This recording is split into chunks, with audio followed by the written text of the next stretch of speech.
आप सभी लोग कमेंट कीजिए आवाज़ आ रही है कि नहीं। अगर आवाज़ आ रही है तो यस लिख दीजिए, ठीक है। आवाज़ आ रही है तो आप लोग यस लिख दीजिए ताकि आज का क्लास हम लोग कंटिन्यू करेंगे, ठीक है। चलिए, आवाज़ आ रही है तो सभी लोग को गुड इवनिंग, ठीक है। सभी लोग को गुड इवनिंग। आप लोग को एक बता दें कि सर का जो है वो तबीयत ठीक नहीं है, टाइम नहीं मिल पाया था उनको, तो इसीलिए आज उनके जगह हम क्लास ले रहे हैं। तो आज का क्लास जो है थोड़ा सा अलग होने वाला है रिवीजन के तौर पे, ठीक है। जो भी पिछला पढ़ाई किया गया है तो ये रिवीजन के तौर पे आप लोगों का ये क्लास होगा, ठीक है। क्लास आप लोग जो है अच्छा से ध्यान से कीजिए, फिर अगला क्लास जो है सर आप लोगों को लेंगे। तो चलिए, ये देखिए हमारा फर्स्ट क्वेश्चन आ चुका है। फर्स्ट क्वेश्चन का आप लोग सभी लोग आंसर दीजिए, क्योंकि ये सारी जितनी भी क्वेश्चन आप लोगों के सामने आ रहा है वो जितना भी इम्पोर्टेंट क्वेश्चन है वो सारा इम्पोर्टेंट क्वेश्चन है, ठीक है। तो ये आप लोग ज़रूर से ज़रूर आंसर कीजिएगा। चलिए, और इजी क्वेश्चन भी है, ठीक है। एक स्वस्थ व्यक्ति के लिए निम्नलिखित में से कौन सा कारक आवश्यक है, यानी कि कैसे हम लोग आइडेंटिफाई करेंगे, कैसे हम लोग जानेंगे कि वो व्यक्ति जो है स्वस्थ रहेगा, ठीक है। उसके लिए क्या क्या चीज़ों की ज़रूरत है, किन कौन कौन सा जो कारक है वो स्वस्थ रहने के लिए ज़रूरी है। तो देखिए हमारा ऑप्शन फर्स्ट है टीकाकरण, ऑप्शन बी है संतुलित आहार और व्यक्तिगत स्वच्छता, और फिर ऑप्शन नंबर डी है उपरोक्त सभी। तो देखिए आप लोगों को जब भी हम ऑब्जेक्टिव क्वेश्चन पढ़ाते तो आप लोगों को क्या बताते, तो वही टेक्निक इसमें आप लोग अपनाइए। अगर आप लोगों को नहीं पता है तो ही ये टेक्निक अपनाना है। आप लोगों को हमेशा बताते, अगर पता है तो फिर तो कोई बात ही नहीं है, ठीक है। तो सबका आंसर आने लगा है, बहुत अच्छा। ऑप्शन नंबर डी, और तो ऑप्शन नंबर डी ही राइट आंसर होगा। देखिए हम लोग कभी भी जब हम लोग स्वस्थ रहना है तो टीकाकरण बहुत ही ज़रूरी है, ठीक है। किसी भी रोग को बचाने के लिए, कोई भी रोग हम लोगों को ना हो तो उससे पहले हम लोगों को उस रोग के प्रति क्या होता है, हम लोगों को उस रोग के प्रति इम्यूनाइजेशन किया जाता है, ठीक है। वो इम्यूनाइजेशन किया जाता है, जैसे कि मान लीजिए हेपेटाइटिस बी ही हो गया, ठीक है। हेपेटाइटिस बी दिया जाता है, जन्म के समय भी दिया जाता है, और फिर 1.5 महीना, 2.5 महीना, 3.5 महीना पे दिया जाता है, ठीक है। जो कि पेंटा होता है ना, तो पेंटा में भी हेपेटाइटिस बी होता है, जो कि 1.5 मंथ, 2.5 मंथ, 3.5 मंथ का पे दिया जाता है। तो वो पेंटा भी उसमें दिया, हेपेटाइटिस भी रहता है पेंटा में। तो एट बर्थ भी दिया जाता है, वो तो सिंगल केवल हेपेटाइटिस बी, और 1.5 मंथ पे पेंटा में भी हेपेटाइटिस बी होता है, तभी भी उसको हेपेटाइटिस बी, 2.5 मंथ पे भी और 3.5 मंथ पे भी, ठीक है। ये चीज़ हो गया। उसके बाद हाँ, हम लोग ये बात कर रहे थे टीकाकरण बहुत ही ज़रूरी है स्वस्थ रहने के लिए, किसी भी रोग से बचने के लिए उस रोग के प्रति हम लोगों को एंटीजन की ज़रूरत होता है, जो कि टीकाकरण के द्वारा हम लोगों को मिलता है ताकि वो रोग नहीं हो, ठीक है। वो टीकाकरण के कारण ही हम लोग जो है उस रोग को जड़ से भगा सकते हैं। जैसे कि आप लोग पोलियो देख लीजिए, या फिर आप लोग कोरोना देख लीजिए। कोरोना के समय क्या लगाया जाता था, टीका ही लगाया जाता था, ठीक है। तो किसी भी रोग से बचने के लिए जो पहले हम लोग अपने आप को प्रतिरक्षित करते हैं तो उसको हम लोग टीका कहते हैं, ठीक है। लेकिन जब भी बीमारी हो जाती है उसके बाद जो हम लोग लेते हैं तो उसको हम लोग दवा बोलते हैं, ठीक है। तो दवा बीमारी होने के बाद उपचार किया जाता है, लेकिन टीकाकरण जो होता है बीमारी होने से पहले ही हम लोग अपने इम्यूनिटी पावर को बढ़ाते हैं ताकि वो रोग जो है नहीं हो। संतुलित आहार तो इम्पोर्टेंट है ही, ठीक है। बैलेंस डाइट हम लोगों को लेते रहना चाहिए ताकि किसी भी चीज़ की कमी नहीं हो। संतुलित आहार वैसा आहार होता है जिसमें किसी भी चीज़ की कमी नहीं हो, चाहे वो प्रोटीन हो, कार्बोहाइड्रेट हो, चाहे कोई भी विटामिन हो, ठीक है। वो संतुलित आहार में सब चीज़ से वो भरपूर होता है।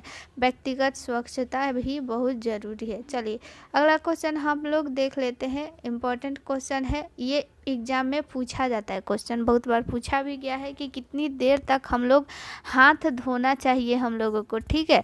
तो 20 सेकंड, 5 सेकंड, 1 मिनट, कोई नहीं। इसका आंसर आप सभी लोग दीजिए, सभी लोग को इसका आंसर आना चाहिए, सही आंसर, ठीक है। तो चलिए option number A right answer आ रहा है 20 सेकेंड, जो कि बिल्कुल ही राइट आंसर होता है। ठीक है, तो हम लोगों को देखिए सिर्फ 20 सेकंड तक हाथ धोने से मतलब नहीं होता है। हाथ धोने की भी टेक्निक होती है, स्टेप होती है, जो इस स्टेप को फॉलो हम लोगों को करना चाहिए। जब तक हम लोग फॉलो नहीं करेंगे, सिर्फ 20 सेकेंड तक हाथ रगड़ने से कुछ नहीं होता है। ठीक है, तो कैसे कैसे हम लोगों को किस टेक्निक से हाथ धोना चाहिए, तो इसको हम लोग आज जानेंगे।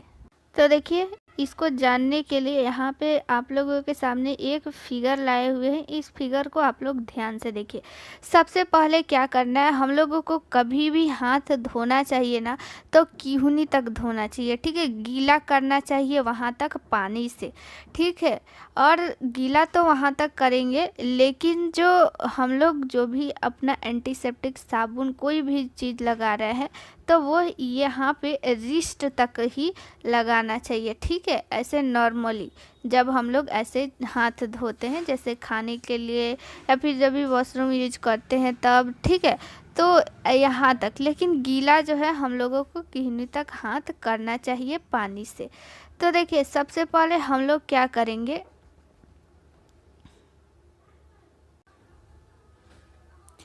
तो इस फिगर को आप लोग ध्यान से देखिए। चलिए, हैंड वॉश की ये स्टेप है। ठीक है, हैंड वॉश कैसे करेंगे कि हम लोग मानेंगे कि ये पूरा हम लोगों का हाथ जो है अच्छी तरह से धुल चुका है। तो सबसे पहले हम लोग जो है हाथ को पानी से, नॉर्मल पानी से हम लोग गीला करेंगे। ठीक है, गीला करने के बाद उसके बाद हम लोग साबुन या फिर डिटॉल कोई भी एंटीसेप्टिक लेंगे और हाथ को लेकर के और हाथ से हाथ उसको क्या करेंगे, रगड़ेंगे। ठीक है, उसके बाद हम लोग हाथ रगड़ के उसके बाद फिंगर, यहाँ पे 2 नंबर आप लोग स्टेप देखिए। हाथ रगड़ने के बाद उसके जो बाद हम लोग क्या करेंगे, 5 सेकेंड तक उसको करेंगे, हाथ को एक दूसरे से रगड़ेंगे। उसके बाद हम लोग ये जो फिंगर दिख रहा है, फिंगर के बीच में बहुत इम्पोर्टेंट है।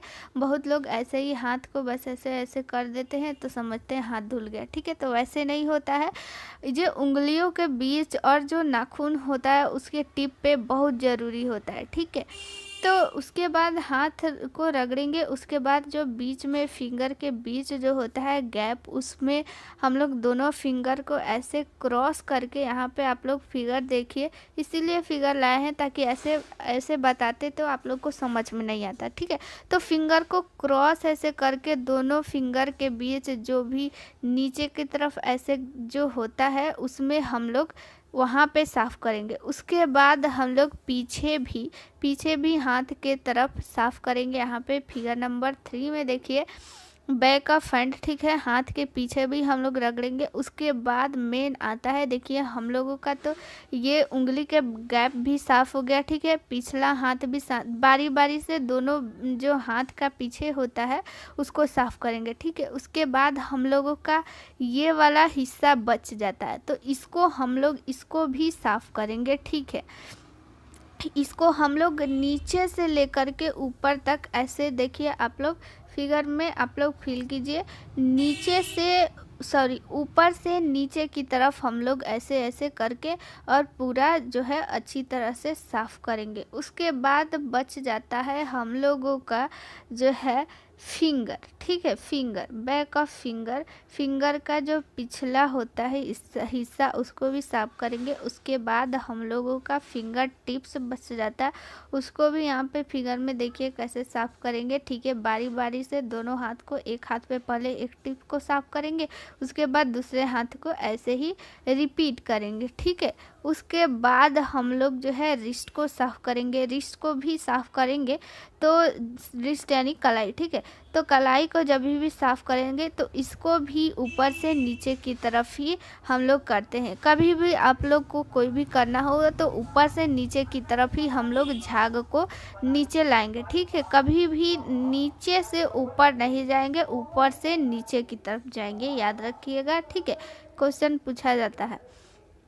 उसके बाद हम लोग जो है हाथ को नॉर्मल वाटर से धो लेंगे। उसके बाद जो है हम लोग को पास अगर टाइम है तो एयर ड्राई करेंगे, हवा में सुखाएंगे, नहीं तो साफ़ तौलिए से हम लोग इसको साफ़ कर लेंगे। ठीक है, तो आप लोग जो है आज टेक्निक सीख ली हाथ धोने का, तो इसी टेक्निक से आप लोग अब हमेशा हाथ धोइएगा। इस तरह से कभी भी हाथ धोना चाहिए, केवल ऐसे नॉर्मल पानी से हाथ धो लेने से ऐसे नहीं होता है, ठीक है, उसको अच्छा से साफ़ करने से होता है। चलिए अगला क्वेश्चन देख लेते हैं। अगला क्वेश्चन का भी आप लोग आंसर बताइएगा। बीमारी के संचरण को रोकने के लिए एकमात्र सबसे प्रभावी तरीका कौन सा है? यहाँ पे आप लोग ध्यान दीजिए, संचरण को रोकने के लिए पूछा जा रहा है, ठीक है। तो चलिए ऑप्शन नंबर फर्स्ट है एंटीबायोटिक्स, केवल पानी से हाथ धोना, और साबुन और हाथ से पानी से हाथ धोना बिल्कुल नहीं। तो राइट आंसर क्या होगा सभी लोग बताइए। ऑप्शन नंबर ए होगा कि बी होगा, सी होगा, डी होगा? यहाँ पे क्वेश्चन को आप लोग समझिए, क्या बोला जा रहा है कि बीमारी को संचरण को रोकने के लिए, ठीक है, न कि बीमारी को रोकने के लिए। बीमारी को संचरण यानी जो बीमारी है एक से दूसरे में नहीं फैले, या फिर कोई भी दूसरा बीमारी हम लोगों को नहीं हो, इसके लिए हम लोग क्या करेंगे? तो चलिए option number C right answer आ रहा है। ऑप्शन नंबर सी ही राइट आंसर होगा।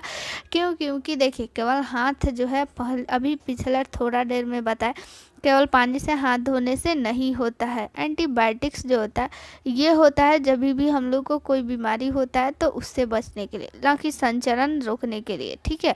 तो हमारा option number C right answer हो जाएगा। चलिए ये तो सभी लोग को पता होगा, इसका सभी लोग का राइट आंसर आना चाहिए कि दांत को कितनी बार ब्रश करना चाहिए, ठीक है। ऑप्शन नंबर फर्स्ट है दिन में 1 बार, दिन में 2 बार, दिन में 3 बार, कोई नहीं। तो चलिए इसका आंसर बताइए सभी लोग। चलिए इसका आंसर दिन में 2 बार होता है, ठीक है। जब भी हम लोग सुबह उठते हैं तो खाना खाने से पहले एक बार ब्रश करना चाहिए, उसके बाद रात में खाना खाने के बाद एक बार ब्रश करके सोना चाहिए। 2 बार ब्रश करना चाहिए, ठीक है। अब आप लोग सभी लोग बताइए कौन कौन लोग 2 बार ब्रश करते हैं। देखिए अभी तो ठंडी का दिन आ रहा है तो किसी को भी 2 बार ब्रश करने का मन नहीं करेगा, फिर भी यहाँ पे पढ़ लेते हैं करना चाहिए, ठीक है। आंसर आएगा तो आप लोग 2 ही बार टिक कीजिएगा, 1 बार नहीं टिक कीजिएगा, ठीक है।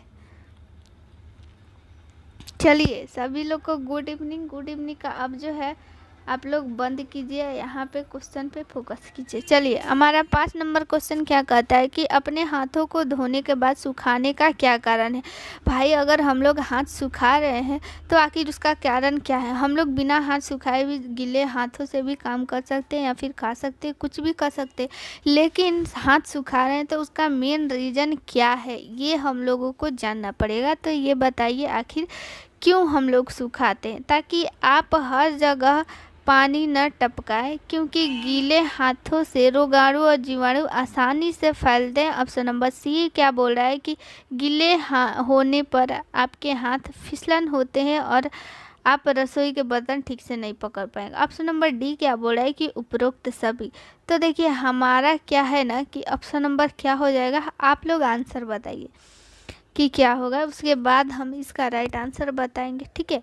तो चलिए हमारा right answer option number B ही होने वाला है। ज़्यादातर लोग का आंसर आ रहा है ऑप्शन नंबर बी। यहाँ पे देखिए उपरोक्त सभी क्या हो जाएगा, आंसर फेल हो जाएगा। इसीलिए हमेशा बोलते हैं कि तुक्का हमेशा काम नहीं आता है, ठीक है। तो बिना जो है आप लोगों को हमेशा बोलते हैं कभी भी आप लोग ऑप्शन पढ़िए, ठीक है। जब नहीं आए तभी तुक्का लगाइए कि क्योंकि तुक्का हमेशा सही नहीं होता है 100%। चलिए अगला क्वेश्चन देख लेते हैं, क्वेश्चन नंबर 6।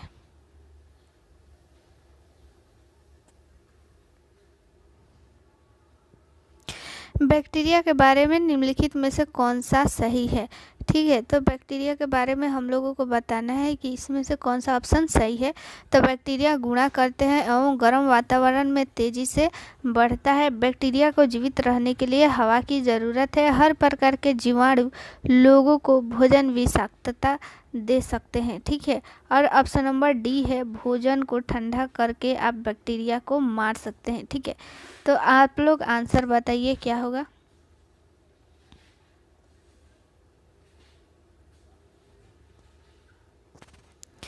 चलिए, तो ऑप्शन नंबर ए आ रहा है, ज़्यादातर लोग का आंसर जो है ए ही आ रहा है, तो option number A right answer हो जाएगा। देखिए किनका किनका आ रहा है, दिव्या, मोहिनी, काव्या, रागिनी, इन सबों का आंसर ऑप्शन नंबर ए आ रहा है, जो कि ऑप्शन नंबर ए जो है वो राइट आंसर आ रहा है। संध्या का भी राइट आंसर आ रहा है ए, ठीक है। तो देखिए यहाँ पे जो है क्या है, देखिए ऑप्शन नंबर फर्स्ट है कि बैक्टीरिया गुड़ा करते हैं गर्म वातावरण में तेज़ी से, ये बिल्कुल सही है। देखिए हम लोग फ्रिज का यूज़ करते हैं, क्यों, आखिर क्यों उसमें खाना खराब नहीं होता है, क्योंकि उसमें होता है ठंडी वातावरण, और ठंडी वातावरण में जो भी बैक्टीरिया होता है उनका गुणन नहीं हो पाता है, जिसके कारण से हम लोगों का खाना खराब नहीं हो पाता है, या फिर जो भी सब्जियां हैं वो ताज़ी ही रहती हैं, ठीक है। उसके बाद जो है हम लोग क्या बोलते हैं, यहाँ पे देखिए ऑप्शन नंबर बी है, बैक्टीरिया को जीवित रहने के लिए हवा की ज़रूरत है, जो कि बिल्कुल ही गलत है, आप सभी को पता है,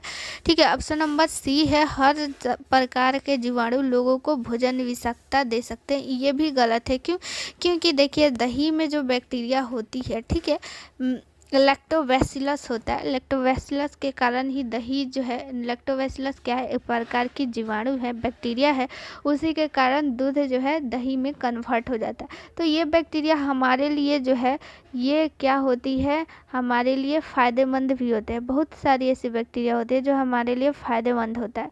तो यहाँ पे दिया हुआ है हर प्रकार के जीवाणु, तो हर प्रकार के जीवाणु हमें विषाक्तता नहीं देते हैं, कोई जो है फ़ायदेमंद होता है और कोई जो है मतलब कि हम लोगों को नुकसान भी पहुंचाते हैं, इसलिए ये ऑप्शन भी गलत हो जाएगा। भोजन को ठंडा करके बैक्टीरिया मार सकते हैं, भोजन जैसे ही जैसे ठंडा होता है तो उसमें क्या होता है कि ठंडा जैसे जैसे होगा तो उसमें क्या होगा, बैक्टीरिया की संख्या बढ़ते जाता है, ठीक है।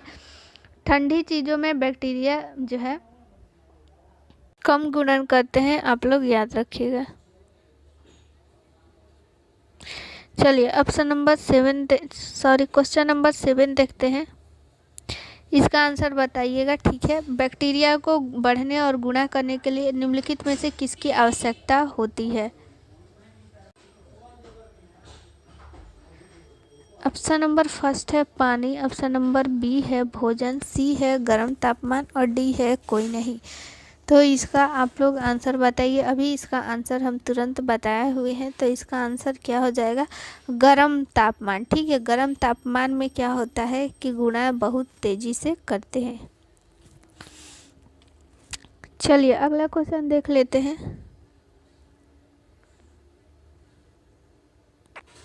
आप कैसे बता सकते हैं कि भोजन में खाद्य विषाक्तता पैदा करने के लिए पर्याप्त बैक्टीरिया है या नहीं, ठीक है। कैसे हम लोग बताएंगे कि भोजन जो है वो खाद्य विषाक्तता पैदा करने के लिए पर्याप्त है या नहीं, यानी कि कैसे हम लोग पता करेंगे कि वो जो है खाना ख़राब हो चुका है या फिर उसमें बैक्टीरिया है नहीं है, कैसे आइडेंटिफाई करेंगे। यह गंध करेगा, आप नहीं कर सकते हैं, यह सामान्य दिखाई देगा, ठीक है। इसका एक अलग रंग होता है, इसका स्वाद अलग होता है होगा। तो इसका आंसर क्या हो जाएगा, ऑप्शन नंबर जो है ए होगा, बी होगा, सी होगा, डी होगा, क्या होगा, आप सभी लोग आंसर बताइए। तो देखिए इसमें जो है ऑप्शन नंबर बी जो है वो राइट आंसर होगा, ठीक है। देखिए हर चीज़ को गंध से हम लोग नहीं पता कर सकते, जो खाना है ये सब को हम लोग पता कर सकते हैं उसके गंध से, लेकिन हर चीज़ को गंध से पता नहीं कर सकते हैं कि वो उसमें बैक्टीरिया है कि क्या है, ठीक है।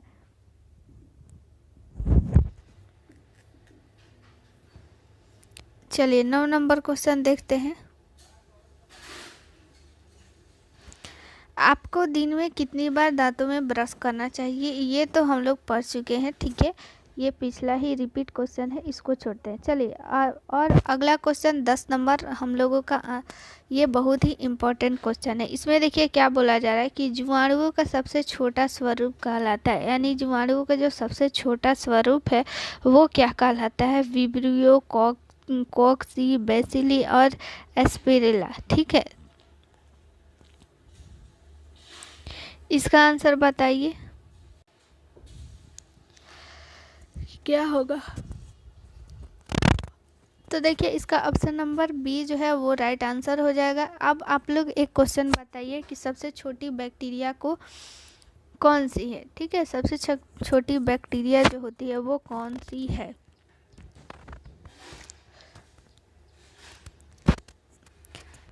देखिए माइकोप्लाज्मा राइट आंसर है। माइकोप्लाज्मा जो है वो छोटी सबसे बैक्टीरिया होती है। ठीक है, देखिए ये जो कॉकची होती है वो छोटी सबसे बैक्टीरिया नहीं होती है, ये एक आकार है, जैसे कि विब्रियो आकार, वेसिली आकार, एस्पिरिला आकार, इन सभी आकार में बैक्टीरिया पाया जाता है। इन सभी आकार को जो है अलग अलग शेप होता है। ठीक है, इसको बायोलॉजिकल नाम से विब्रियो, कॉकजी, बेसिली, एस्पिरिला बोलते हैं। तो देखिए कॉकजी हम लोग जो है जितनी छोटी बैक्टीरिया होती है उसका आकार लगभग कॉकजी के आकार होता है। ठीक है, तो कॉकसी आखिर कैसा दिखता है। तो यहाँ पे देखिए कॉकजी और बेसिली लगभग अंडाकार ही गोलाकार में ही शेप में रहता है। ठीक है, जो कॉकजी होता है उसका आकार जो है एक सेंटीमीटर नहीं, एक माइक्रोमीटर व्यास होता है। ठीक है, एक माइक्रोमीटर व्यास होता है कॉकजी, बहुत ही छोटी बैक्टीरिया है, आप लोग याद रखिएगा। और ये जो विब्रियो होती है ना बैक्टीरिया, इसका आकार जो है चपटी छड़ी जैसा होता है। ठीक है, चपटी छड़ी। और एस्पिरिला जो होता है वो गोलाकार जो है, लंबाकार, बेलनाकार। ठीक है, बेलनाकार ये होता है एस्पिरिला। इसका आकार आप लोग याद रखिएगा। जीवाणु का आकार जो है वो पूछा जाता है, कौन सा जीवाणु किस आकार में होता है। तो जो विब्रियो जो जीवाणु होता है, जिसके विब्रियो के अंदर जो जीवाणु आता है वो उसका आकार कैसा होता है, विब्रियो का चपटी जो छड़ी होती है उस टाइप का। कॉकजी और बेसिली दोनों का अंडाकार गोलाकार होता है। ठीक है, एस्पिरिला का जो होता है वो बेलनाकार। ठीक है, सिलेंडराकार बोलिए या फिर बेलनाकार बोलिए, दोनों का बात बराबर है। तो उस टाइप का इन लोगों का आकार होता है। अगला देखते हैं क्वेश्चन, निम्नलिखित में से कौन सा रोग जीवाणुओं द्वारा होता है। ठीक है, ऑप्शन नंबर फर्स्ट है ट्यूबरकुलोसिस, ऑप्शन नंबर बी है कंठमाल, और ऑप्शन नंबर सी है चेचक, और ऑप्शन नंबर डी है रेबीज। तो देखिए यहाँ पे क्या होगा हम लोगों का राइट आंसर, आप सभी बताइए कि जीवाणुओं द्वारा कौन सा रोग होता है। तो देखिए यहाँ पे जीवाणुओं द्वारा रोग ऑप्शन नंबर ए ट्यूबरकुलोसिस, याद रखिएगा सही आंसर आप लोगों का हो रहा है ऑप्शन नंबर ए ही होगा, ट्यूबरकुलोसिस। इसको टीबी बोलते हैं शॉर्टकट में। ठीक है, टीबी बोलते हैं। उसके बाद इसको क्षय रोग भी बोलते हैं। ठीक है, याद रखिएगा क्षय रोग भी यहाँ पे कभी कभी देता है, तो क्षय रोग भी आप लोग याद रखिएगा। बात करते हैं कंठमाल, इसको घेंघा रोग को भी बोलते हैं। ठीक है, तो ये एक हार्मोनल बीमारी है। ठीक है, हार्मोन की कमी से होता है। चेचक क्या होता है, वायरस के, और रेबीज दोनों वायरस के कारण से होता है। ठीक है, रेबीज रेब्डो वायरस के कारण से होता है, याद रखिएगा। रेबीज के टीका का खोज किसने किया था, आप लोग आंसर बताइए।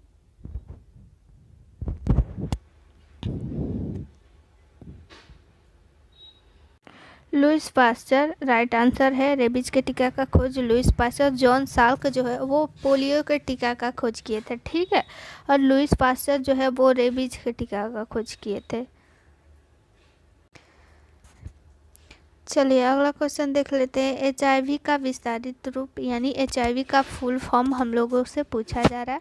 तो ऑप्शन नंबर फर्स्ट है मानव प्रतिरक्षा वायरस, मानव प्रतिरक्षा कमी वायरस, मानव प्रतिरक्षा कमी वायरस। ये दोनों जो है ऑप्शन एक ही है, इनमें से कोई नहीं। तो देखिए यहाँ पे क्या आंसर आप लोग बताइए, ए होगा, बी होगा, सी होगा कि डी होगा। तो बी और सी आंसर आया, तो बी या फिर सी बोलिए। राइट आंसर बी या सी दोनों होगा, क्योंकि यहाँ पे एक ही ऑप्शन दिया हुआ है दोनों में। देखिए एचआईवी का फुल फॉर्म क्या होता है, ह्यूमन इम्यूनो डिफिशियंसी और वायरस। तो डिफिशियंसी मतलब क्या होता है कि कमी, ह्यूमन मतलब हो जाएगा मानव, इम्यूनो मतलब प्रतिरक्षा, और डिफिशियंसी मतलब होता है कमी। ठीक है, किसी भी चीज़ की कमी, और वी से वायरस हो जाएगा। ठीक है, तो उसी को हिंदी में लिख दिया हुआ है, आप लोग ध्यान रखिएगा। चलिए अगला क्वेश्चन 13 नंबर क्वेश्चन देख लेते हैं। मानव का सामान्य तापमान यहाँ पे फ़ारेनहाइट में दिया हुआ है, देखिएगा ध्यान से। तो ऑप्शन नंबर फर्स्ट है 40.5 degree Fahrenheit, 36.9 degree Fahrenheit, 98.6 degree Fahrenheit और 82.4 डिग्री फ़ारेनहाइट। तो आप लोग इसका आंसर बताइए। देखिए सब लोग का आंसर आने भी लगा है, जो कि बिल्कुल राइट आंसर है। ऑप्शन नंबर सी जो है वो राइट आंसर है, 98.6 डिग्री फ़ारेनहाइट। ठीक है, अगर केल्विन में बोले तो 310 केल्विन याद रखिएगा, और डिग्री सेल्सियस में बोले तो 37 डिग्री सेल्सियस। ठीक है, कभी कभी 37 डिग्री दे देता है, या फिर अगर पूरा ये विस्तार से पूछे तो 36.9 डिग्री सेल्सियस होता है, सेल्सियस में ये होता है। ठीक है, तो आप लोग तीनों में याद रखिएगा, सेल्सियस में 36.9 डिग्री सेल्सियस, अगर केल्विन में पूछेगा तो 310 केल्विन, फ़ारेनहाइट में तो 98.6 डिग्री फ़ारेनहाइट। अगर नहीं याद है तो लिख लीजिए, ऐसे जानकारी के लिए भी बहुत ज़रूरी है, प्लस में एग्ज़ाम के लिए भी बहुत ज़रूरी है। ठीक है, तीनों को तीनों आप लोग याद रखिएगा। चलिए अगला देख लेते हैं। मनुष्य की सबसे मजबूत जो होती है मांसपेशियों, वो कौन सी मांसपेशियाँ होती है, कहाँ की मांसपेशियाँ सबसे मजबूत होती है, क्वेश्चन ये पूछा जा रहा है। कलाई की होती है, उंगली की होती है, जबड़ा की होती है कि पैर की होती है। तो ठीक है, तो अब बताइए ऑप्शन क्या होगा इसमें आंसर।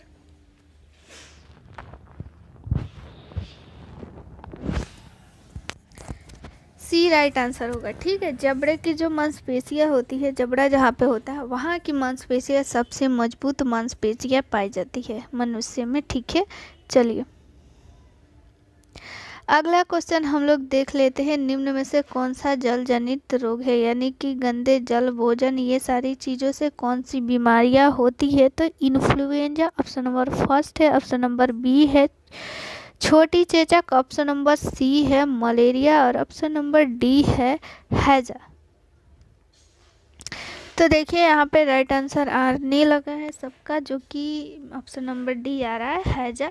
ठीक है, तो हैजा और टाइफाइड जो होता है वो जो है दूषित जल और भोजन करने से होता है। ठीक है, या फिर बिना ढकी हुई जो सब्जी होती है, खाना होता है, उसको खाने से होते हैं, क्योंकि वहाँ पे जो है मक्खियाँ बैठती रहती है। मक्खियाँ अपने पैरों में गंदगी कीटाणु लाए रहते हैं और वहाँ पे छोड़ देते हैं, जिसके कारण से जब वो भोजन हम लोग करते हैं तो क्या होता है कि वो हम लोग जो है टाइफाइड, हैजा जैसी बीमारियों से हम लोग ग्रसित हो जाते हैं। और देखिए यहाँ पे चेचक वायरस से होता है, फ्लू भी वायरस से होता है, और मलेरिया जो होता है वो होता है प्रोटोजोआ के कारण। आप लोग याद रखिएगा।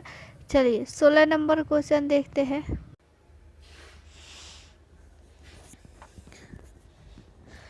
16 नंबर का बोलता है कि निम्नलिखित में से किस प्रकार के दांतों का उपयोग भोजन पीसने के लिए किया जाता है, यानी पीसने यानी कि चबाने के लिए। आप लोग जो है जब भी भोजन को चबाना रहता है, जब भी हार्ड भोजन रहता है, ठीक है, उसको चबाना रहता है, तो आप लोग खुद से फील कीजिए और बताइए कि आखिर किस दांत का आप लोग प्रयोग करती हैं। इम्पॉर्टेंट क्वेश्चन है, ठीक है, याद रखिएगा, ऐसा क्वेश्चन पूछा जाता है। दाढ़, कृतंक, कैनाइन और दूध के दांत। ठीक है, तो देखिए यहाँ पे दूध का दांत तो सबसे पहले काट दीजिए। दूध का दांत कभी भी जो है हम लोग तो हमेशा के लिए यूज करते नहीं है। तो यहाँ पे ऑप्शन 3 बच गया, कैनाइन, कृतंक और दाढ़। तो देखिए ऑप्शन यहाँ पे फर्स्ट होगा दाढ़। यहाँ पे आप लोग दांत का नाम याद कर लीजिएगा। ठीक है, दांत का नाम जो है हिंदी और इंग्लिश दोनों में याद रखिएगा, क्योंकि एग्ज़ाम में कभी हिंदी और इंग्लिश दोनों देता है। बहुत इम्पोर्टेंट है, इंग्लिश और हिंदी दोनों याद रखना बहुत इम्पोर्टेंट है, इसलिए आप लोग दोनों याद रखिएगा।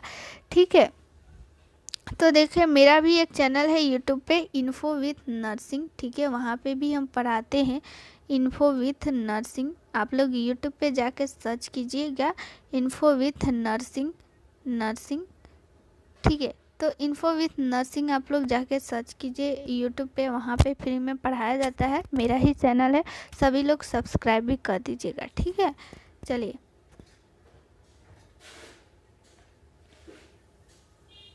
17 नंबर क्वेश्चन देखते हैं। अगला क्वेश्चन,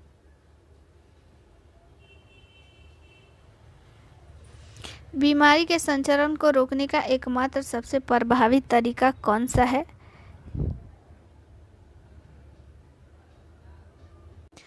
ऑप्शन नंबर फर्स्ट है एंटीबायोटिक, हाथ धोना, कंडोम, उपरोक्त सभी। ठीक है, तो यहाँ पे क्या होगा? ऑप्शन नंबर बी है। ये भी रिपीटेड क्वेश्चन है, केवल क्या हो गया है कि ऑप्शन चेंज हो गया है। ठीक है, तो इसको भी छोड़ते हैं, आगे देखते हैं।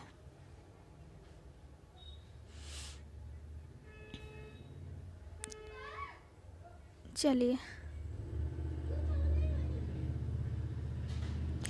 इसको देखते हैं। 18 नंबर क्वेश्चन क्या बोल रहा है?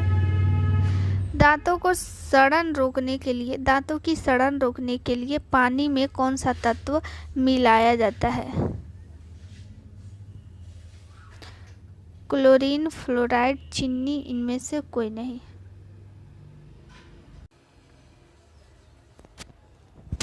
आंसर बताइए आप लोग, क्या होगा? Option number B right answer होगा, फ्लोराइड।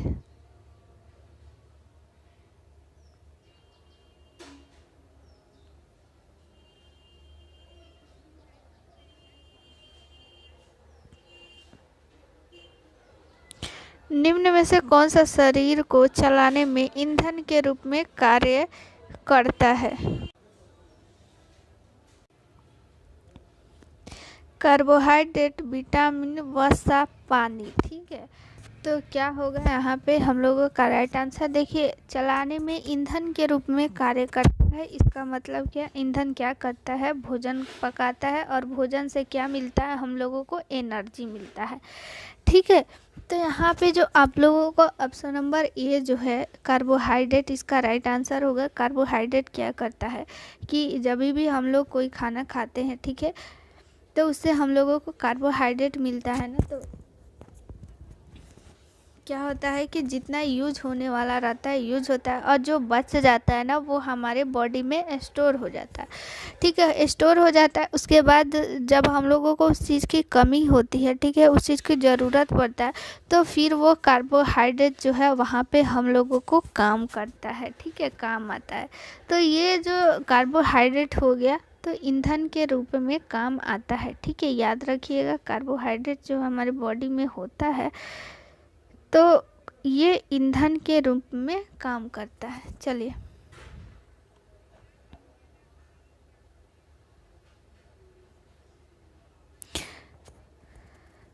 बीस नंबर क्वेश्चन व्यक्तिगत स्वास्थ्य के लिए आवश्यक है। देखिए, इस टाइप का ऑप्शन जो है एग्जाम में पूछा जाता है।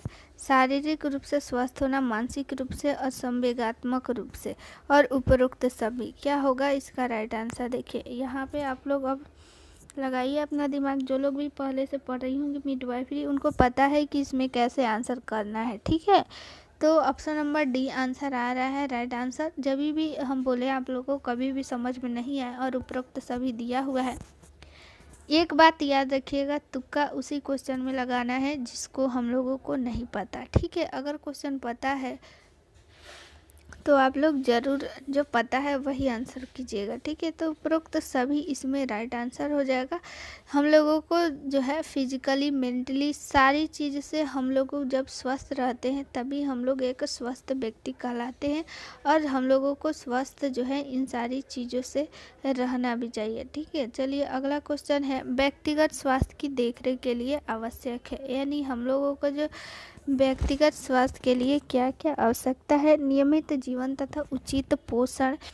ऑप्शन नंबर बी है शारीरिक स्वच्छता और नियमित व्यायाम, समुचित विश्राम, निद्रा और स्वस्थ मनोरंजन, और उपरोक्त सभी। तो लगाइए अपना दिमाग और दीजिए आंसर, क्या होगा इसका आंसर?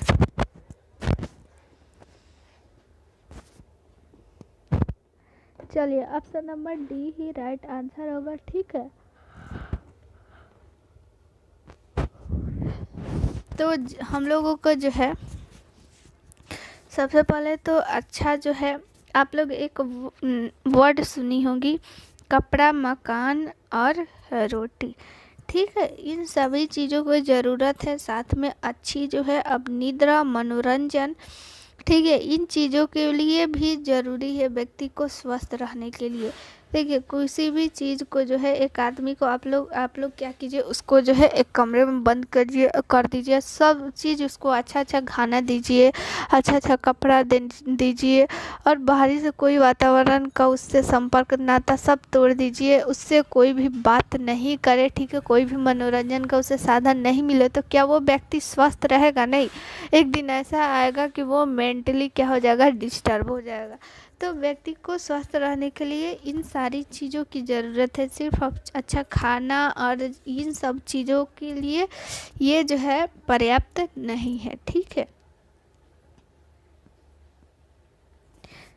चलिए 22 नंबर क्वेश्चन देखते हैं। शारीरिक थकान के निवारण का सर्वोत्तम उपाय क्या है? ठीक है, यहाँ पे थोड़ा सा अपना दिमाग लगाइए और आंसर कीजिए, ठीक है। ऑप्शन नंबर फर्स्ट है घूमना फिरना और टीवी देखना, नींद और उपरोक्त में से कोई नहीं। तो देखिए हम लोग तो खुद पहले से थके हुए हैं, ठीक है, उसके बाद घूमेंगे फिरेंगे क्या? नहीं। टीवी देखना है क्या? नहीं। नींद लेंगे, ठीक है, थोड़ा सा आराम करेंगे तो क्या हो जाएगा, हम लोगों का थकान क्या हो जाएगी, थकान जो हो जाएगी वो दूर चली जाएगी, छू मंतर हो जाएगी, गायब हो जाएगी, ठीक है। तो चलिए हम लोगों का अगला क्वेश्चन है 23 नंबर। स्वस्थ मनोरंजन से सुधार होता है, ठीक है। ऑप्शन नंबर फर्स्ट है व्यवहार में, पाचन शक्ति में, मानसिक स्वास्थ्य में और रोग में।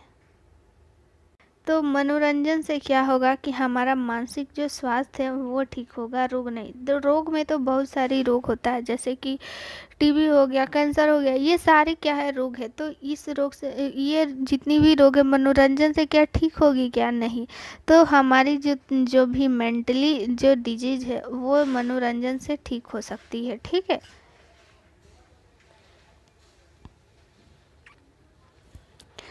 चलिए अब क्वेश्चन हम लोग 24 नंबर पे आ चुके हैं। 24 नंबर क्वेश्चन क्या कहता है कि व्यक्तिगत स्वास्थ्य के लिए बचना चाहिए, ठीक है। व्यक्तिगत स्वास्थ्य के लिए बचना चाहिए, किससे बचना चाहिए, किस चीज़ों से हम लोग को बचना चाहिए? जब हम लोगों को स्वस्थ रहना है तो किन चीज़ों को अवॉइड करना चाहिए, किन चीज़ों से बचना चाहिए, कौन ऐसा काम है जो हम लोग नहीं करेंगे तो हम लोग स्वस्थ रहेंगे, ठीक है। ऑप्शन नंबर फर्स्ट है व्यायाम, ऑप्शन नंबर बी है विश्राम, ऑप्शन नंबर सी है मनोरंजन, ऑप्शन नंबर डी है मादक द्रव्यों से। तो ये अभी तक आप लोगों को आंसर पता चल गया होगा कि क्या होगा। ऑप्शन नंबर डी जो राइट आंसर हो जाएगा, ठीक है। मादक द्रव्यों से, जो भी मादक यानी कि नशीली जो भी द्रव्य है, जैसे कि शराब हो गया, ठीक है, ये भांग, ये सारी क्या है चीज़ें मादक द्रव्य है। तो इन सारी चीज़ों से बचेंगे तो हम लोग का स्वास्थ्य जो है अच्छा रहेगा, हम लोग स्वस्थ रहेंगे, ठीक है। इम्पॉर्टेंट क्वेश्चन है, एग्जाम में ऐसा जो है ये क्वेश्चन बहुत बार पूछा गया है कि विश्व तंबाकू निषेध दिवस कब मनाया जाता है, ठीक है। तंबाकू निषेध दिवस 1 मई, 11 मई, 21 मई, 31 मई, कौन सी मई को भाई मनाई जाती है? ठीक है, सभी लोग आंसर करेंगे, रुके हुए हैं, सबका आंसर आना चाहिए। तो देखिए यहाँ पे हमारा ऑप्शन नंबर जो डी है वो राइट आंसर हो जाएगा। 31 मई को तंबाकू निषेध दिवस मनाया जाता है। किस कब मनाया जाता है? 31 मई को तंबाकू निषेध दिवस। 31 मई, कितना मई को? 31 मई को, याद रखिएगा। अगला क्वेश्चन हम लोग देखते हैं 26 नंबर क्वेश्चन।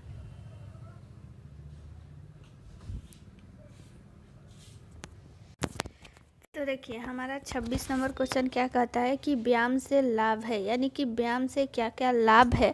शारीरिक विकास होगा, कि स्वास्थ्य में सुधार होगा, मानसिक विकास और उपरोक्त सभी। तो हमारा व्यायाम से क्या लाभ है? तो आप लोग लगाइए इसमें अपना टिक और बताइए आंसर इसका आखिर क्या होगा, व्यायाम से क्या क्या लाभ होगा। तो देखिए यहाँ पे उपरोक्त सभी जो आप लोगों को दिख रहा है वही आंसर होगा, ठीक है। उपरोक्त सभी जो है राइट आंसर हो जाएगा इसका, ठीक है। चलिए अगला क्वेश्चन देख लेते हैं। 27 नंबर, पूर्ण रूप से स्वस्थ व्यक्ति उसी को कहा जाता है, यानी पूर्ण रूप से स्वस्थ व्यक्ति हम लोग किसको बोलेंगे, ठीक है। जो शारीरिक रूप से स्वस्थ है, जो मानसिक रूप से स्वस्थ है, जो संवेदनात्मक रूप से स्वस्थ हो, उपरोक्त सभी प्रकार के स्वस्थ हो। तो देखिए ये भी क्वेश्चन पिछला आया हुआ है, रिपीटेड क्वेश्चन है, इसको हटाते हैं, अगला क्वेश्चन देख लेते हैं। देखिए, जिस किसी कार्बनिक वस्तु के जलने से कौन सा पैदा होता है, ठीक है। यानी कार्बनिक और कार्बनिक, इसमें अंतर क्या है। कार्बनिक में क्या होता है कि उसमें कार्बन के तत्व पाया जाता है, अकार्बनिक होते हैं जो जिसमें कि कार्बन के तत्व नहीं पाया जाता है। तो जिसमें कार्बन पाया जाता है उस वस्तु को जलाएंगे तो कौन सा गैस जो है बाहर निकलेगी, ठीक है। ऑक्सीजन, कार्बन डाइऑक्साइड, नाइट्रोजन और उपरोक्त सभी। इसका आंसर देखिए हम बता देते हैं विथ में, सब साथ में आप लोगों को ट्रिक बताते हैं। देखिए वस्तु दो ही प्रकार के होते हैं, कार्बनिक और अकार्बनिक, ठीक है। कार्बनिक में यहाँ पे आप लोगों को दिख रहा है क, और कार्बन डाइऑक्साइड में यहाँ पे दिख रहा है क। तो कार्बनिक में कार्बन डाइऑक्साइड निकलता है, ठीक है। याद रखिएगा कि जब हम लोग कार्बनिक वस्तु को जलाते हैं तो उसमें कौन सी गैस निकलती है, तो कार्बन डाइऑक्साइड गैस निकलेगी, ठीक है। 29 नंबर क्वेश्चन देखते हैं। दैनिक कार्यों से हुई थकान को दूर करने के लिए हम लोगों को क्या करना चाहिए, ठीक है। ये भी रिपीटेड क्वेश्चन है, ऑप्शन केवल चेंज है। तो कार्य करना चाहिए, विश्राम करना चाहिए, व्यायाम करना चाहिए और भोजन करना चाहिए। इसका आंसर बताइए, आप सभी बताइए कि दैनिक कार्य से थकान को दूर करने के लिए हम लोग क्या करना चाहिए। ये जो है ये कॉमन सेंस वाली बात है, जब हम लोग थकते हैं तो क्या करते हैं, आराम करते हैं, विश्राम करते हैं। सबका आंसर आ रहा था ऑप्शन नंबर बी, जो कि राइट आंसर है, ठीक है। अगला 30 नंबर क्वेश्चन देखते हैं। त्वचा की स्वच्छता के लिए आवश्यक है, यानी त्वचा हम लोगों की स्वस्थ रहे इसके लिए हम लोग क्या करेंगे, ठीक है। स्वच्छ रहे। तो त्वचा को स्वच्छ रखने के लिए हम लोग क्या करेंगे, धूप में बैठेंगे, तेल मालिश करेंगे, स्नान करेंगे और उपटन लगाना, ठीक है। यहाँ पे उपटन होगा तो उपटन लगाना। क्या होगा इसका राइट आंसर, आप सभी बताइए, ए या बी या सी या फिर डी। तो देखिए ऑप्शन नंबर सी ही राइट आंसर होगा, स्नान करेंगे, ठीक है। स्नान नहीं करेंगे और फिर हम लोग तेल मालिश करेंगे और दिन रात उपटन लगाते रहेंगे तो हमारी क्या होगी, त्वचा स्वच्छ नहीं रहेगी, साफ नहीं रहेगी। त्वचा साफ करने के लिए हम लोग को क्या करना पड़ेगा, स्नान करना पड़ेगा, ठीक है। 31 नंबर, हमें सदैव बचना चाहिए। ये भी पिछले क्वेश्चन से रिलेटेड है। हम लोग को किससे बचना चाहिए, क्या परिश्रम से बचना चाहिए, मादक द्रव्यों के सेवन से, या फिर व्यायाम से, या फिर विश्राम से, किससे बचना चाहिए। मादक द्रव्य राइट आंसर आ रहा है, ठीक है। मादक द्रव्य से देखिए, व्यायाम और विश्राम और परिश्रम से तो आप लोग को तो ये पता ही होगा, परिश्रम से किसी को बचना चाहिए कि नहीं बचना चाहिए, ठीक है। परिश्रम सभी को करना चाहिए। परिश्रम जब तक नहीं करिएगा तब तक आप आगे नहीं बढ़ पाइएगा, ठीक है। बैठे बैठे सोचने से कुछ नहीं होता है, करने से होता है। देखिए जैसे कि आप सभी लोग फॉर्म भरे हुए BTSC 10,799 में, इसी में जो परिश्रम करेगा, कठिन परिश्रम करेगा, ठीक है। यहाँ पे तो सभी बोलते हैं कि जॉब करते हैं, टाइम नहीं मिलता, सभी के लिए 24 घंटा ही होता है, सभी के लिए ड्यूटी है, लेकिन उसी में जो परिश्रम करेगा, पढ़ाई करेगा, अपना टाइम सेविंग करके, टाइम मैनेज करके उसका जॉब हो जाएगा, ठीक है। तो परिश्रम बहुत ज़रूरी है, ठीक है। और व्यायाम करना भी ज़रूरी है और विश्राम भी करना ज़रूरी है, ठीक है। जब भी काम करते हैं हम लोग थकते हैं तो विश्राम ज़रूरी है, ताकि आगे का काम हम लोगों का कंटिन्यू रहे, इसके लिए विश्राम बहुत ही ज़रूरी है, ठीक है। 32 नंबर क्वेश्चन देखते हैं। त्वचा की स्वच्छता प्रतिदिन करनी चाहिए, क्योंकि हम लोग त्वचा साफ रोज रोज क्यों करेंगे, क्यों इसलिए करेंगे। आखिर यहाँ पे उतना टाइम से बोला जा रहा है कि हाँ त्वचा स्वच्छ करना चाहिए, ठीक है, स्वच्छ करना चाहिए। तो आखिर क्यों करना चाहिए भाई, हम लोग क्यों करेंगे, तो इसका कारण हम लोगों को पता होना चाहिए, तब ना हम लोग करेंगे। तो इससे शरीर ठीक रहता है, इससे त्वचा का रोग नहीं होता, इससे शरीर कोमल रहता है, इससे भूख अधिक लगती है। तो देखिए भाई, भूख का तो कोई दूर दूर तक नाता नहीं है, वैसे भी हमको तो भूख लगती नहीं है कभी भी, ठीक है। तो चलिए, तो क्या होगा कि option number B right answer आ रहा है। ठीक है, तो option number B right answer होगा। ठीक है, इससे त्वचा का कोई भी स्किन डिजीज नहीं होगा। ठीक है, त्वचा साफ नहीं रहेगी, गंदा रखेंगे तो बहुत प्रकार की त्वचा में क्या होगी, बीमारी होगी, खुजली जैसी बीमारी हो जाएगी। ठीक है, तो इसीलिए त्वचा को साफ रखना बहुत ही ज़रूरी है त्वचा के रोग से बचने के लिए। 33 नंबर क्वेश्चन है, रात्रि के समय कपड़े पहनना चाहिए, कैसे कपड़ा पहनना चाहिए रात्रि के समय। ठीक है, तो कसे हुए ढीले ढाले कपड़े नहीं पहनने चाहिए, उपरोक्त में से कोई नहीं। तो देखिए यहाँ पे राइट आंसर हो जाएगा कि रात्रि के समय कभी भी हम लोग ढीले ढाले ही कपड़े पहनने चाहिए। आप लोग देखी होंगी नाइट सूट या फिर जो भी नाइट में पहनने वाला कपड़ा जो मिलता है वो ढीला ढाला ही रहता है। ठीक है, तो ऐसा कपड़ा पहनना चाहिए जो कि कंफर्टेबल हो, एकदम कसे हुए में कंफर्टेबल नहीं रहता है कोई भी आदमी। तो रात्रि के समय हमेशा कंफर्टेबल ढीले ढाले ही कपड़े पहनने चाहिए। 34 नंबर क्वेश्चन देखते हैं क्या बोल रहा है कि पहनने के कपड़े की सफाई आवश्यक है क्योंकि। ठीक है, जो भी हम लोग डेली कपड़े पहनते हैं तो उसकी सफाई क्यों ज़रूरी है। तो ऑप्शन नंबर फर्स्ट है, गंदे कपड़ों में जूं पड़ जाते हैं, पसीने की दुर्गंध आती है, त्वचा के रोग पैदा हो जाते हैं, गंदे वस्त्र देखने में अच्छे नहीं लगते। तो क्या होगा इसका राइट आंसर, देखिए आप लोग आंसर बताइए, ए होगा कि बी होगा, सी होगा या फिर डी होगा। तो यहाँ पे option number C right answer हो जाएगा, त्वचा के रोग पैदा हो सकते हैं। ठीक है, हम लोग गंदा कपड़ा पहनेंगे तो स्किन डिजीज हो सकती है। ठीक है, तो यहाँ पे ऑप्शन जो है वो गलत दिया हुआ है, गंदे वस्त्र देखने में अच्छे नहीं लगते, देखने में और नहीं देखने से कोई यहाँ पे अंतर नहीं पड़ता है। यहाँ पे हम लोगों का ऑप्शन नंबर सी जो है वो राइट आंसर हो जाएगा। ठीक है, चलिए 35 नंबर क्वेश्चन देखते हैं हम लोग। अब थोड़ा फास्ट करते हैं क्योंकि टाइम हो गया है बहुत ज़्यादा। क्वेश्चन जो है हम लोगों का भी बचा हुआ है, क्वेश्चन भी इजी है। ठीक है, चलिए क्वेश्चन नंबर 35 देखते हैं। निद्रा एक अच्छी प्रक्रिया है क्योंकि क्या है कि यह शरीर को स्वस्थ बनाती है, शरीर को शक्तिशाली बनाती है, थकावट दूर करती है, स्वभाव को श्रेष्ठ बनाती है। तो यहाँ पे क्या होगा कि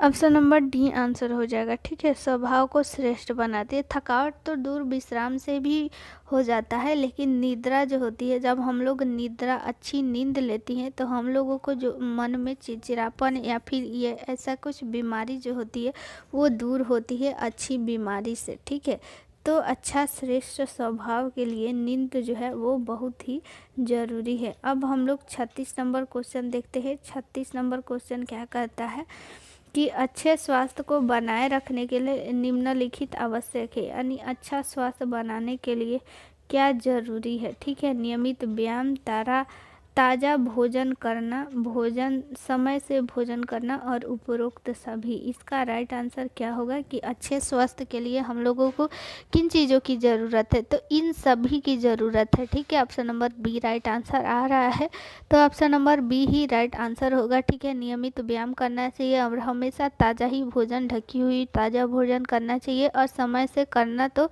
बहुत ही ज़रूरी है, नहीं तो बहुत प्रकार की बीमारियां पैदा हो रही है आजकल समय से भोजन नहीं करने के कारण। ठीक है, गैस्ट्रिक की बीमारी तो बहुत ज़्यादा हो रही है सभी को।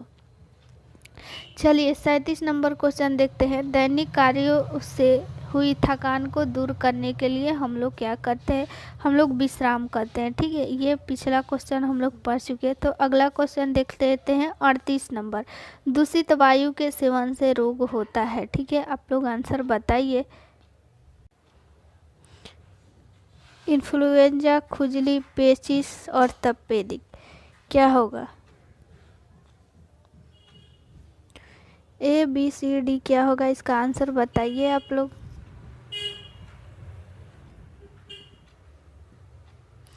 तो देखिए यहाँ पे हम लोगों का राइट आंसर हो जाएगा पेचिश। पेचिश बीमारी जो होती है दूषित भोजन जल के कारण से होता है। यहाँ पे एक इम्पॉर्टेंट क्वेश्चन आया हुआ है, खसरा रोग का लक्षण क्या है। खसरा रोग के लक्षण से रिलेटेड क्वेश्चन पूछा जाता है, इसलिए यहाँ पे आप लोग ध्यान दीजिए कि आंसर क्या होगा। गले नाक से स्राव उत्पन्न होना, सिर दर्द, बुखार, माथे व मुंह पे दाने निकलना जो शरीर पे फैलते हैं और उपरोक्त सभी।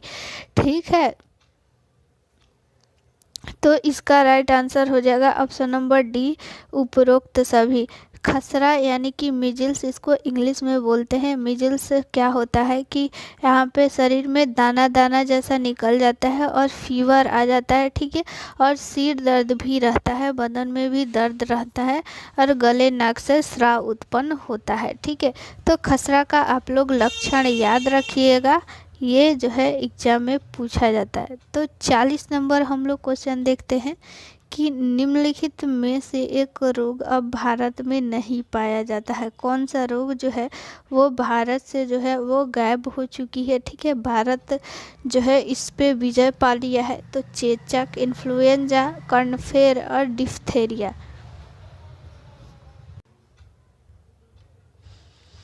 ए बी सी डी।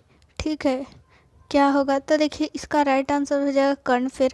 अभी जो चेचक है ना, इस पे काम चल रहा है कि चेचक को भी हम लोगों को भारत से क्या करना है, हटाना है। तो पूरी तरह से चेचक यानी कि मिजल्स, ये सब जो बीमारियां हैं इस पे ये बीमारियां भारत से हटाना है। इसके उन्मूलन के लिए भारत में अभी अभियान चल रहा है। ठीक है, तो वायु दूषित हो जाती है क्यों? आखिर दूषित वायु क्यों हो जाती है? श्वसन क्रिया से, जैविक कार्यों के विघटन से, जलने की क्रिया से और उपरोक्त सभी के द्वारा।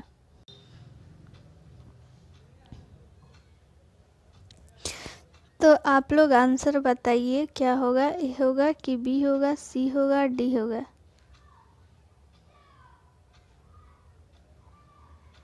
तो देखिए यहाँ पे आंसर जो है मेरे ख्याल से उपरोक्त सभी के द्वारा होगा। यहाँ पे आंसर ए दिया हुआ है जो कि बिल्कुल ही गलत है, ए नहीं होगा। ठीक है, देखिए श्वसन क्रिया से भी तो होती ही है, क्योंकि देखिए हम लोग क्या लेते हैं, ऑक्सीजन 21% और छोड़ते कितना है, मात्र 70%। तो यहाँ पे ऑक्सीजन की क्या हो गई, घटी न कमी हुई। और जैविक क्रिया ये सब विघटन से, जलने की क्रिया से तो होती है, क्योंकि जब भी कोई चीज़ जलाया जाता है तो वहाँ से कार्बन डाइऑक्साइड, कार्बन मोनोऑक्साइड जैसी जहरीली जो चीज़ें होती है वो निकलती है वातावरण में बाहर। ठीक है, तो बाहर निकलती है तो इससे क्या होती है, वायु दूषित होती है। तो उपरोक्त सभी के द्वारा यहाँ पे आंसर हो जाएगा। यहाँ पे जो है वो टाइपिंग मिस्टेक है, आंसर गलत दिया हुआ है। चलिए अब कमेंट बंद कीजिए, यहाँ पे आंसर देखिए कि क्या होगा। इसका आंसर आप सभी लोग दीजिए। निम्नलिखित में से कौन सा वायु द्वारा फैलने वाला रोग नहीं है, यानी वायु द्वारा कौन सा रोग जो होता है वो नहीं होता है। चेचक, हैजा, डिफ्थेरिया और पेचिस। तो राइट आंसर क्या होगा, ए होगा, बी होगा, सी होगा, डी होगा? तो 42 का आप लोग दीजिए आंसर, इसका क्या होगा?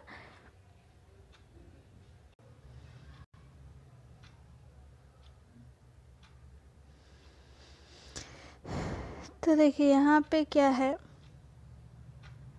ये जो पेचिस और हैजा तो होता ही है वायु से। यहाँ पे ऑप्शन ए और सी में आप लोगों को क्या होता है, कन्फ्यूजन। तो देखिए डिफ्थेरिया क्या होती है, ये बैक्टीरिया से होने वाली बीमारी है। ठीक है, तो यही वायु द्वारा नहीं फैलेगा। ठीक है, जो चेचक है वो तो वायरस द्वारा होता है, तो ये फैल सकता है। ठीक है, यहाँ पे ऑप्शन दिया हुआ है क्या, ए दिया हुआ है। ठीक है, सी होना चाहिए यहाँ पे, डिप्थेरिया जो होता है, क्योंकि वो बैक्टीरिया के कारण होता है। ठीक है,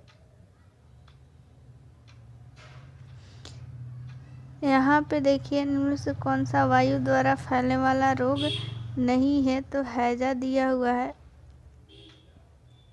इसमें भी आंसर जो है वो गलत दिया हुआ है। तो इस क्वेश्चन को आप लोग छोड़ दीजिए, आंसर जो है वो गलत दिया हुआ है। ठीक है, तो चेचक रोग होता है, यहाँ पे ये आंसर दीजिए। चेचक रोग किससे होता है, जीवाणुओं द्वारा होता है कि विषाणुओं द्वारा, वायु के भौतिक गुणों द्वारा, कि किसी के द्वारा नहीं होता है। ठीक है, तो option A B C D में से कोई आंसर दीजिए। एक आंसर इसमें से सही है। अभी बताए हैं कि चेचक किसके द्वारा होता है। तो देखिए चेचक जो है वो वायरस के द्वारा होता है। याद रखिएगा चेचक वायरस के द्वारा होता है।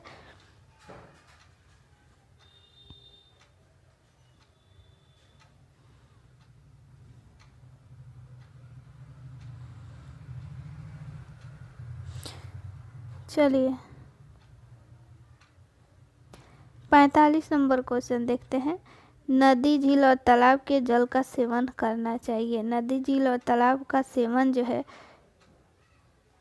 करना चाहिए, यानी कैसे हम लोग उसका यूज कर लेंगे। ठीक है, नदी, झील और तालाब का आप सभी को पता है पानी जो है वो पीने योग्य नहीं होता है, लेकिन उसका यूज हम लोग कैसे कर सकते हैं। ठीक है, छान कर, ठंडा करके, घरेलू विधि द्वारा शुद्ध करके, चाहे जैसे भी। ठीक है, तो यहाँ पे देखिए चाहे जैसे भी, ये तो हम लोगों की मर्जी नहीं है भाई। ये ऑप्शन नंबर डी तो काट ही दीजिए।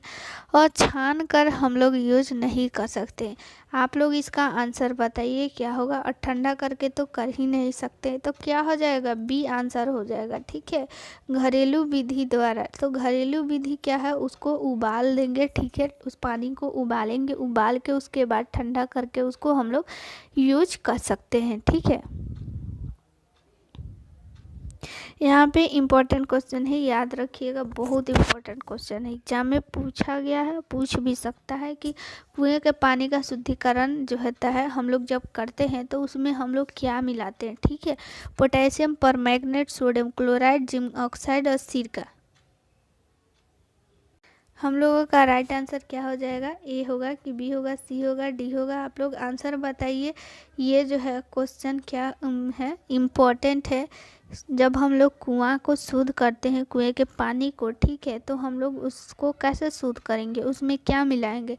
तो राइट आंसर है पोटेशियम परमैंगनेट हम लोग मिलाते हैं। ठीक है, कुएं के पानी को शुद्ध करने के लिए आसवन विधि द्वारा। ठीक है, आसवन विधि द्वारा शुद्ध किए गए जल का नाम क्या है। ठीक है, प्राकृतिक जल, मृदु जल, अशुद्ध जल और कठोर जल क्या है।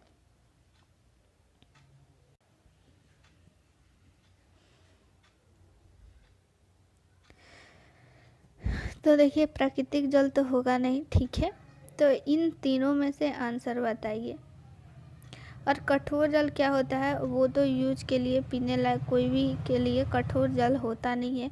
तो मृदु जल और अशुद्ध जल में से आप लोग आंसर बताइए। देखिए इसका आंसर बताते हम अशुद्ध जल होगा। ठीक है, इसमें क्या होता है ना कि यहाँ पे क्या किया जाता है, एक बर्तन होता है, यहाँ से हीट इसको दिया जाता है और हीट देने के बाद ये यहाँ पे जो है एक ऐसा जो है नली टाइप का बनाया जाता है और ये जब हीट दिया जाता है वाष्प बनता है और वाष्प बन करके उड़ करके और जितने भी ये जल है, शुद्ध जल है, वो वाष्प बन के उड़ के यहाँ पे इकट्ठा हो जाता है और जितना अशुद्ध चीज़ होता है नीचे में बच जाता है। ठीक है, तो इस तरह से इस विधि द्वारा हम लोग जल को शुद्ध करते हैं। तो इस जल का हम लोग क्या नाम देते हैं, अशुद्ध जल नाम दे देते हैं। ठीक है, अशुद्ध जल, कौन सा जल, अशुद्ध जल।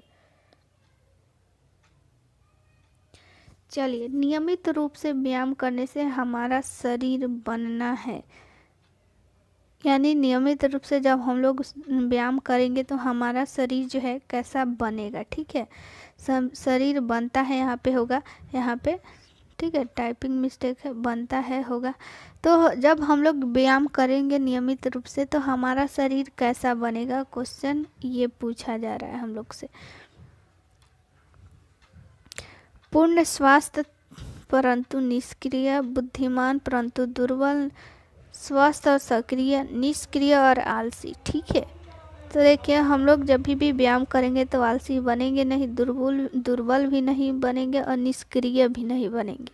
क्या बनेंगे, स्वस्थ और सक्रिय बोलेंगे। तो देखिए कभी भी आप लोगों को कोई क्वेश्चन पता नहीं है ना, तो उसको ऑप्शन को आप लोग छांटना शुरू कीजिए कि कौन कौन सा नहीं होगा। अगर 2 ऑप्शन भी बच रहा है और 2 ऑप्शन में आप लोग टिक लगाइएगा ना, तो उसमें जो है ज़्यादा चांस रहता है सही होने के लिए। तो इस तरह से आप लोग ऑप्शन को भी आइडेंटिफाई कर करके उसको डिलीट करते जाइए, कैंसिल करते जाइए, ये नहीं होगा, ये नहीं होगा। ठीक है, क्या क्या हो सकता है। ठीक है,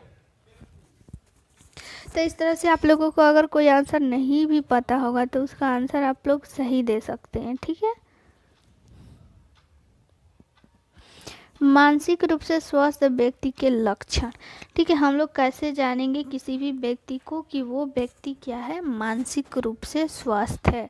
तो आत्मनिरीक्षण वो होगा कि समाजशीलता एवं जीवन में नियमितता, परिपक्वता तथा स्वर्ग जीवन स्वांग उपरोक्त सभी लक्षण। तो इसमें ऐसा ऐसा वर्ड दिख रहा है, आप लोग को समझ ही में नहीं आ रहा हो भाई क्या आंसर दे।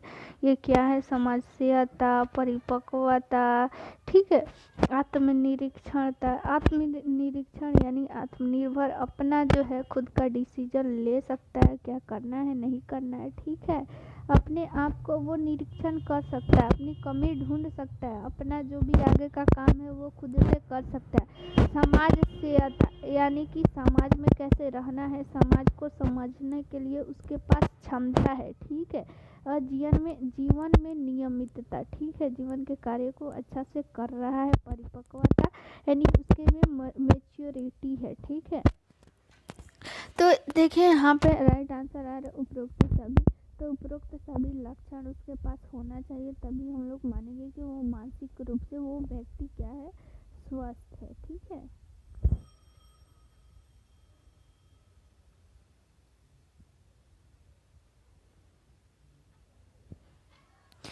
देखिए हमारा जो है ये लास्ट क्वेश्चन है, 50 नंबर लास्ट क्वेश्चन,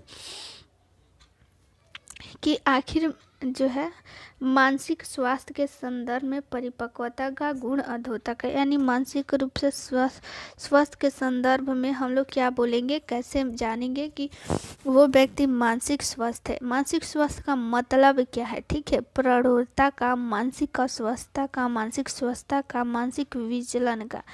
तो मानसिक स्वास्थ्य का मतलब क्या होगा कि मानसिक स्वास्थ्य के संदर्भ में परिपक्वता का गुण, यानी मानसिक स्वास्थ्य है तो इसमें परिपक्वता का गुण क्या है, तो क्या हो जाएगा इसमें ऑप्शन नंबर सी, मानसिक स्वास्थ्य का, ठीक है। मानसिक स्वास्थ्य वो है, ठीक है, मानसिक स्वास्थ्य है तो उसमें मैच्योरिटी का गुण भी रहेगा। जब तक वो मानसिक स्वास्थ्य नहीं रहेगा तो उसमें मैच्योरिटी का गुण नहीं रहेगा, ठीक है। तो ये आज आप लोगों का लास्ट क्वेश्चन है। आप लोगों को ये क्लास कैसा लगा आप लोग बताइए। इसमें जो है कोई कुछ खास नहीं है, जो भी इम्पोर्टेंट था उसको आपको बता दिया गया है, ठीक है। सरकार थोड़ा तबीयत ठीक नहीं था, टाइम भी नहीं मिल पाया था, इसलिए क्लास आज वो ले नहीं पाए, इसलिए हम ही लिए हैं, ठीक है। बाकी जो क्लास है वो कंटिन्यू होते रहेगा, आप लोग पढ़ाई करते रहिए। और ऑब्जेक्टिव क्वेश्चन का आप लोग ज़रूर से ज़रूर आप लोग ऑब्जेक्टिव क्वेश्चन लगाइए, जो भी दिक्कत है वो आप लोग पूछ सकते हैं। बहुत लोग जो है पूछते भी है, उनको आंसर मिलता भी है, ठीक है। या फिर नहीं आ रहा है तो आप लोग के पास गूगल है ना, फ़ोन है, तो फिर तो कुछ बात ही नहीं है, ठीक है। तो चलिए आप सभी लोग खाइए पीजिए, एकदम मस्त रहिए।